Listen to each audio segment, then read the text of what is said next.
si la peur n'était pas à fuir, mais à vaincre, car ce n'est pas un esprit de timidité que Dieu nous a donné, mais un esprit de force, d'amour et de sagesse. 2 Timothée 1,7. Il y a des choses qui nous poursuivent, même quand on ne court pas, des ombres invisibles qui nous glissent sous la peau et nous serrent le cœur sans bruit. La peur est de celle-là. Elle ne frappe pas toujours à la porte en hurlant. Parfois, elle entre discrètement, sous forme de doute, de fatigue, d'excuses, de pas maintenant. Et elle reste. La peur, on ne la voit pas toujours, mais on la ressent. C'est cette petite tension quand il faut faire un choix, ce souffle court quand il faut prendre la parole, ce pas qu'on n'ose pas faire, cette idée qu'on enterre, pas parce qu'elle est mauvaise, mais parce qu'elle est grande, trop grande. Et pourtant, Paul, enchaîné dans une prison romaine, écrit à Timothée « Dieu ne t'a pas donné un esprit de timidité », comme pour dire « Ce que tu ressens n'est pas ce que Dieu t'a offert. Ce qui te freine ne vient pas de la source. C'est fort, c'est confrontant, mais c'est aussi libérateur. Parce que si cela ne vient pas de Dieu, alors je n'ai pas à m'y soumettre. Je peux le défier, je peux le surpasser, je peux le vaincre. La peur est réelle, mais elle n'est pas divine. Et dans ce verset, Paul oppose cette peur à 3 armes que Dieu nous a données. La force, l'amour et la sagesse.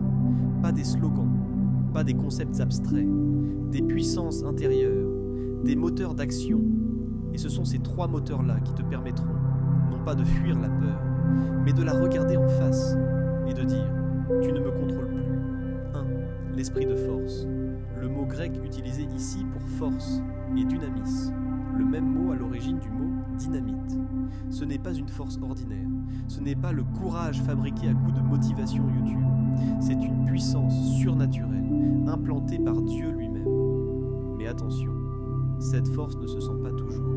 Elle ne vient pas toujours avec une musique épique. Parfois, elle ressemble à une simple détermination de continuer. Elle est là quand tu choisis de te lever, alors que tout en toi veut rester couché. Quand tu prends la parole, alors que ta voix tremble. Quand tu reprends un projet que tu avais abandonné. Ce n'est pas une force qui t'exempte du combat, c'est une force qui t'équipe pour le combat. 2. L'esprit d'amour. Et puis, il y a l'amour. Et c'est peut-être la plus grande surprise, parce que dans notre logique humaine, la peur se combat par la force brute. Mais la Bible dit « L'amour parfait bannit la crainte ».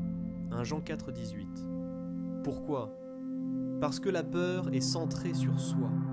Et si je rate ? Et si je perds ? Et si on se moque de moi ? Mais l'amour regarde l'autre. Il nous sort de notre petit monde anxieux. Il nous pousse vers une cause plus grande que nous. Quand tu aimes ce que tu fais, quand tu aimes les gens que tu sers, quand tu aimes celui qui t'envoie, alors peu importe la peur, tu avances.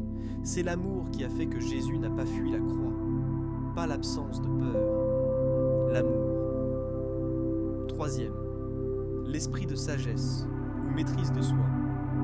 Enfin, il y a la sagesse. Certains traduisent par maîtrise de soi ou discipline. Ce n'est pas une sagesse livresque, c'est une clarté d'esprit, un équilibre intérieur. La peur te pousse à réagir dans la panique. Mais la sagesse te permet de répondre avec calme. La peur crie « C'est trop risqué !» La sagesse demande « Qu'est-ce que Dieu m'a déjà dit ?» Et quand tu combines la force, l'amour et la sagesse, tu deviens une personne inébranlable. Et dans la vraie vie, tu as peur de commencer ce projet que Dieu a mis sur ton cœur. Tu as peur de changer de direction. Tu as peur de parler de ta foi. Tu as peur de pardonner. Tu as peur d'échouer. Tu as peur de recommencer. Tu as peur d'être seul. Écoute bien, ta peur est une alarme, mais elle n'est pas une voix autorisée. Elle n'a pas le dernier mot. Tu peux l'écouter, mais tu ne dois pas la suivre. Tu peux sentir son poids, mais tu n'as pas à le porter. Dieu ne te demande pas d'être invincible, il te demande d'être fidèle, de faire un pas, puis un autre, même avec les jambes qui tremblent. Et c'est souvent dans ce pas hésitant que se libère la puissance de Dieu. Alors, et si tu arrêtais de fuir ta peur ?